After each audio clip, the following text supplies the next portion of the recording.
Hello guys, how are you? Myself Ankur sir. YouTube के इस channel में आप सभी का स्वागत है।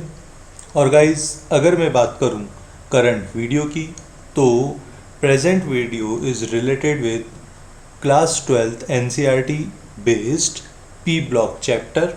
और आज हम बात करेंगे एनोमलीज बिहेवियर ऑफ ऑक्सीजन की। Well guys, anomalies behaviour of oxygen की टॉपिक चालू करने से पहले just reminding you, don't forget to like, share and subscribe the channel. Like this video, comment and as well as press the bell icon so you'll get the latest notification. Well, let's start the topic. What is anomalous behavior of oxygen? जैसा कि मैंने बोला कि जो oxygen है वो second period में होता है और सेकेंड पीरियड में प्रेजेंट एलिमेंट सारे के सारे एक्चुअल में एनोमलीज बिहेवियर करते हैं कुछ पर्टिकुलर रीजन से, जैसे स्मॉल साइज, हाई इलेक्ट्रोनेगेटिविटी और अनअवेलेबिलिटी ऑफ डी ऑर्बिटल। इन तीन रीज़न की वजह से ऑक्सीजन एनोमलीज बिहेवियर शो करता है। मतलब इस ग्रुप में ऑक्सीजन की जो प्रॉपर्टी होती है वैसी प्रॉपर्टी दूसरे बचे हुए एलिमेंट सल्फर, सेलेनियम, टेलोरियम और पोलोनियम की नहीं होती है। दूसरे जो एलिमेंट हैं उनके पास डी ऑर्बिटल भी होता है और डी ऑर्बिटल होता है तो उनकी एज वेल एज कोवेलेंसी के साथ ऑक्सीडेशन नंबर भी चेंज हो जाते हैं, जिस वजह से उनकी केमिकल प्रॉपर्टीज़ में भी काफ़ी डिफरेंस आ जाता है। अब जहाँ तक बात है ऑक्सीजन की और अदर एलिमेंट की, तो कंपैरिजन कैसे करेंगे? First of all reaction with hydrogen देखते हैं। अगर हाइड्रोजन की रिएक्शन देखी तो सारे के सारे फर्स्ट ऑफ ऑल आपके H2E तो बनाते ही हैं। E refers for oxygen, sulphur, मतलब ग्रुप 16 के सारे एलिमेंट। कुछ प्रॉपर्टी 7.7 में भी दे रखी है, वो हम बात करेंगे। लेकिन their acidic character increases from H2 to H2O to H2TE, मतलब टॉप टू बॉटम जाकर इनका एसिडिक कैरेक्टर इंक्रीज होता है। The increase of acidic character can be explain in terms of decreasing bond enthalpy. मतलब टॉप टू बॉटम जाएंगे तो जो atomic size है वो स्मॉलर से बड़ा होगा, मतलब नीचे वाले का जितना नीचे ग्रुप होगा उनका न्यूक्लियस से हाइड्रोजन के बीच की डिस्टेंस बढ़ जाएगी, तो बॉन्ड ब्रेक करना आसान होगा।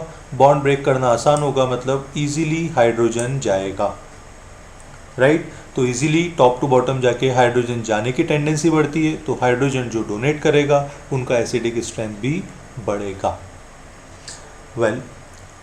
तो हाइड्रोजन जाएगा मतलब बॉन्ड एंथैल्पी जो है वो डिक्रीज होगी। Owing the decrease in enthalpy for dissociation of He bond down the group, the thermal stability of hydrides also decreases. अच्छा, स्टेबिलिटी भी कम होती है एज वेल एज जो थर्मल स्टेबिलिटी होती है वो भी H2O से H2PO, थर्मल स्टेबिलिटी भी क्या होती है guys?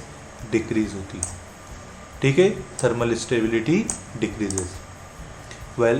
All the hydride except water possess reducing property. मतलब H2O को छोड़ दो, H2O तो एम्फोटेरिक होता है, अदरवाइज सारे के सारे H2S से H2E सारे के सारे रिड्यूसिंग कैरेक्टर के होते हैं। ठीक है,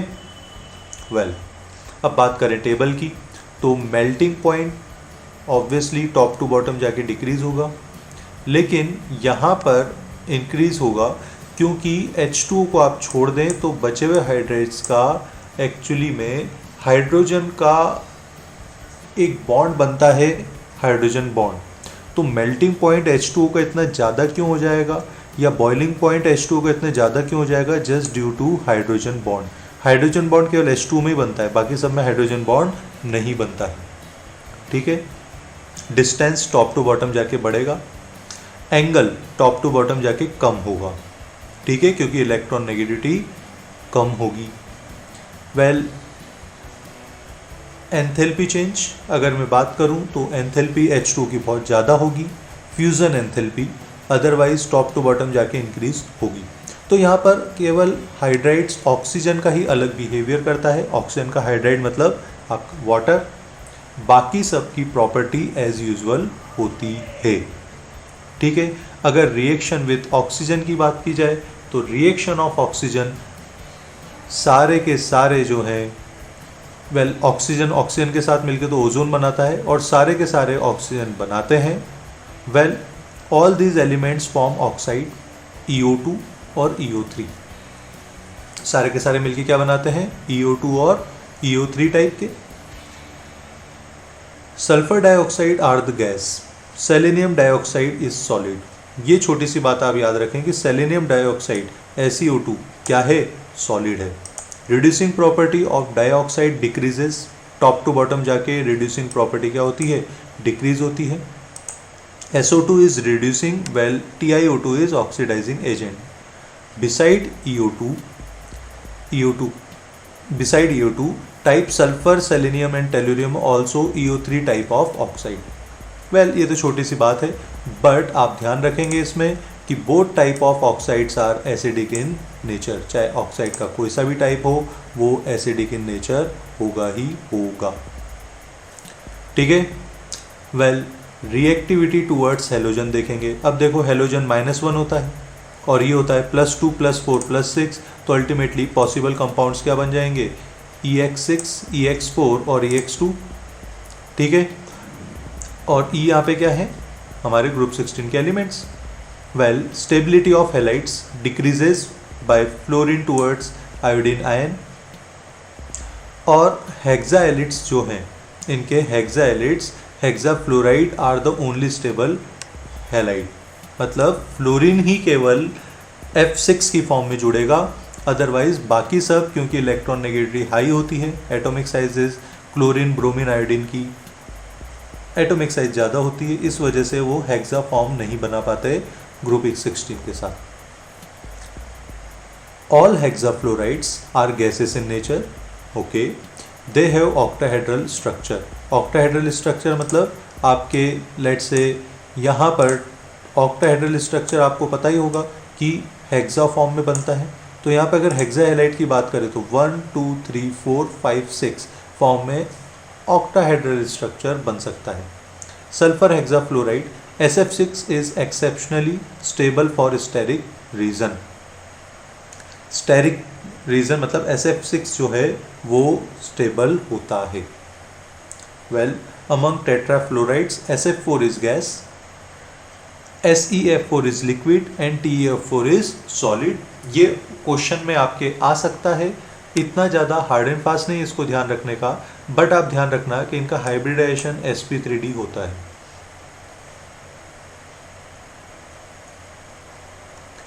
इनका जो शेप है वो ट्रायगनल बायपिरामिडल होता है। ट्रायगनल बायपिरामिडल मतलब आपके ट्रायगनल और देन बायपिरामिडल। ठीक है,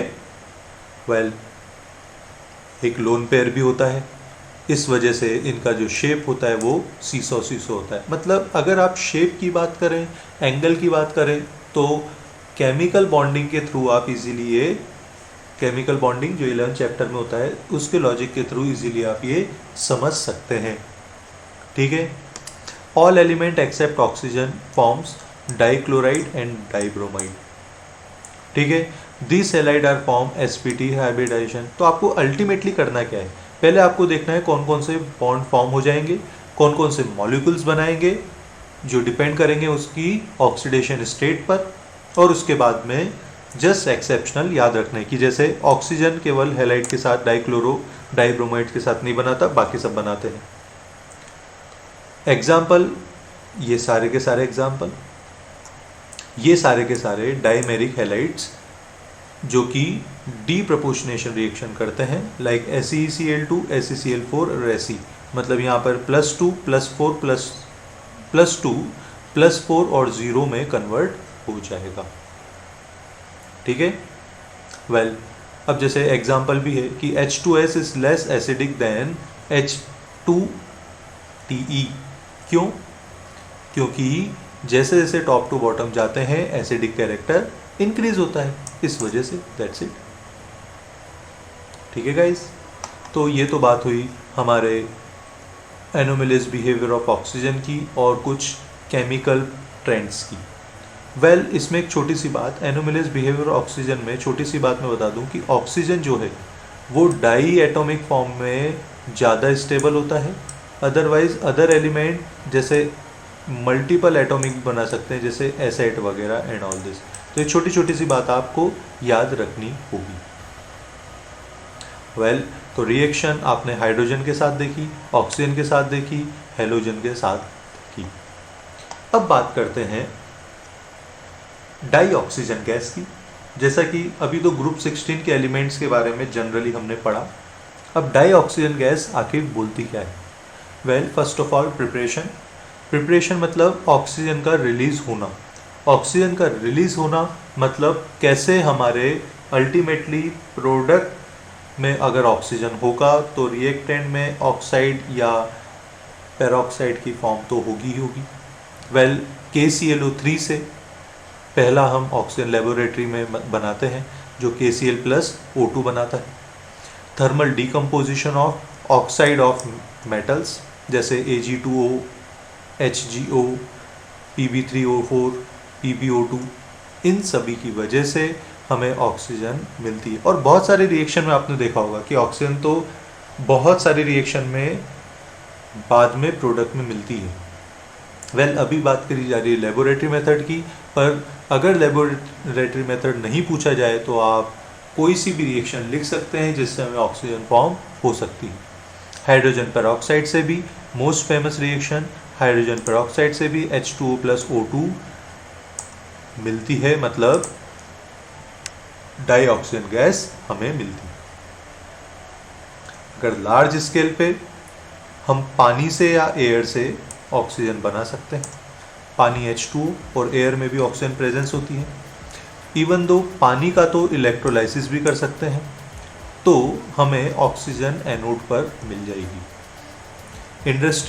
इंडस्ट्री वे में, लेबोरेटरी मेथड में तो क्या लेस अमाउंट में मिलती है, और वाइड रेंज में अगर चाहिए तो कार्बन डाइऑक्साइड, किससे? कार्बन डाइऑक्साइड से, वाटर वेपर से, इन सब से हम ऑक्सीजन जो है वो ले सकते हैं। ठीक है। वेल ऑक्सीजन की प्रॉपर्टी आप बेसिक तो जानते हैं, ये कलरलेस ऑर्डरलेस होता है। Stability of water is due to extent of 3.80 centimetre cube in 100 centimetre cube water at 293। It's okay, अगर आप ये याद नहीं रखना चाहें तो भी वेल एंड गुड है। which is just sufficient to vital support of marine and aquatic life.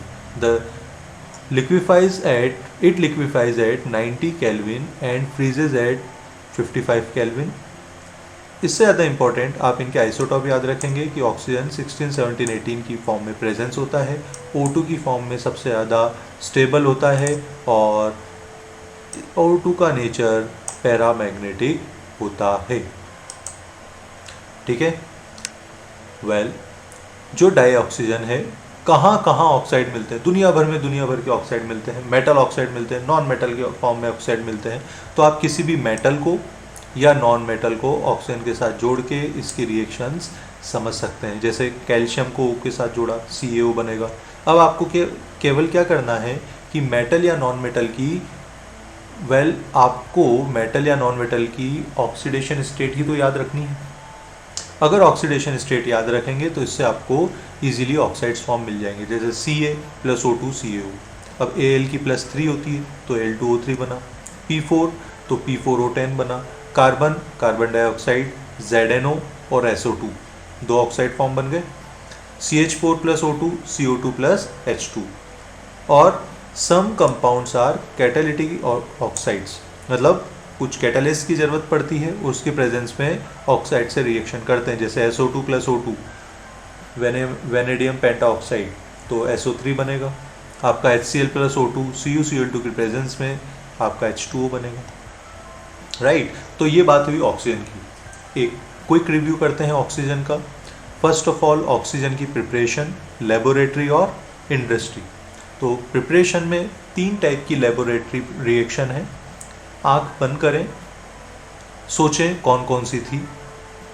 पहला जो है KClO3 से, आँख बंद रखें, सोचते रहें। दूसरा मेटल ऑक्साइड से, और तीसरा हाइड्रोजन पेरोक्साइड से। इंडस्ट्री वे में आपका कार्बन डाइऑक्साइड से और वेपर प्रेशर से। वापस आप आंखें खोल सकते हैं।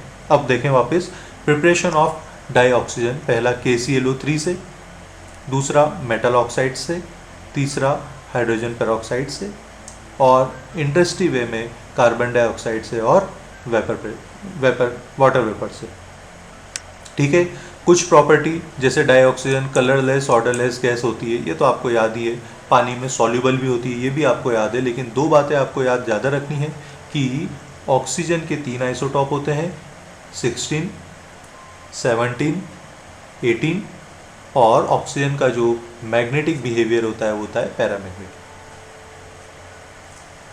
ठीक है। Dioxygen, metal, non metal. अब इसकी रिएक्शन की बात कर रहे हैं डाई ऑक्सीजन की, तो रिएक्शन तो बहुत सिंपल है। आप बचपन से ही दुनिया भर के ऑक्साइड बना सकते हैं। जैसे यहाँ Mg+O, क्या बनेगा आप ही बताइए। अगर मैं आपके सामने क्वेश्चन रेज कर दूं कि Mg+O2 क्या बनाएगा, तो Mg+O2 क्या बनाएगा वो आपको याद होना चाहिए। MgO बनाएगा, राइट। क्या बनाएगा, MgO बनाएगा, राइट। सो यहाँ पर कैसे ऑक्साइड्स बनाना है वो आपको पता होना चाहिए। कैल्शियम हो गया, एल्यूमिनियम हो गया, P4 हो गया, तो calcium CaO, Al2O3, P4O10, CO2। अब देखो ZnS+O2, तो ZnO भी बनेगा, SO2 भी बनेगा। CH4+O2, CO2 भी बनेगा और H2O भी बनेगा। और किसी किसी कंपाउंड में आपके ऑक्सीजन को रिएक्शन करने के लिए कैटालिस्ट की ज़रूरत पड़ती है। जैसे SO3 में V2O5 की ज़रूरत पड़ेगी। HCl से Cl2 बनाने में आपको CuCl2 की ज़रूरत पड़ेगी। तो यहाँ ऑक्सीजन की रिएक्शन तो हो रही है, पर कैटालिस्ट की ज़रूरत भी पड़ रही है। ठीक है। अब ऑक्सीजन का यूजेस। अब इस टॉपिक को अगर मैं चालू करूँ, पहले आप बिना टॉपिक पढ़े हुए खुद से पूछें कि ऑक्सीजन के यूजेस क्या क्या होते हैं। आप बोलोगे सांस लेने में, उसके बाद गायब। 1-2 यूजेस और याद आ जाएंगे। बट देखिए आपको थोड़ा सा टेक्निकली होना पड़ेगा। जैसे अगर मैं बात करूं ऑक्सीजन के यूजेस की, तो आपको थोड़ा मोर मैनर में जो कि यूज़फुल हो, हेल्पफुल हो, उसको याद रखना पड़ेगा। जैसे रेस्पिरेशन में ऑक्सीजन का यूज़ होता है, कंबशन में ऑक्सीजन का यूज़ होता है। ठीक है। कंबशन प्रोसेस ऑक्सीजन की प्रेजेंस में तो गर्म किया जाता है, और जैसे ऑर्गेनिक सब्सटेंसेस CO2 + H2 में टूटते हैं। अच्छा, वेल्डिंग में ऑक्सीजन का यूज़ किया जाता है। जैसे मेटल वगैरह बनाने में, स्टील वगैरह बनाने में खासकर ऑक्सीजन का यूज़ किया जाता है। आपके ऑक्सीजन सिलेंडर आपके हॉस्पिटल में यूज़ किए जाते हैं। ठीक है। इवन दो आप माउंटेन पे जाते हैं तो हाई एल्टीट्यूड्स फ्लाइंग में भी ऑक्सीजन सिलेंडर काम आता है। कंबशन ऑफ फ्यूल्स में काम आता है, गाड़ियाँ ऑक्सीजन की वजह से ही तो चलती है। ठीक है। तो या रॉकेट्स वगैरह जो हैं उनमें भी ये यूज़ आता है। तो गाइज़ यहाँ पे आपको ये 5 अंडरलाइंस दिख रही हैं: respiration, combustion, welding, oxygen cylinder और कंबशन ऑफ फ्यूल्स। तो इस टाइप से आप इन चीज़ को याद रखें। और गाइस पूरा यूज़ पढ़ने की ज़रूरत नहीं है, चैप्टर ऑलरेडी थियोरेटिकल ही, तो आप जस्ट इसको एक बार अंडरलाइन कर लें, रिटन प्रैक्टिस करें, you will get the key points of this chapter. So guys अभी के लिए इस वीडियो में इतना ही। नेक्स्ट वीडियो में हम चालू करेंगे ऑक्साइड्स के form, simple oxides, and then ozone and all later topics. So guys अभी के लिए don't forget to like, subscribe and share this video. Thank you for this video. मिलते हैं नेक्स्ट वीडियो में। Well, take care.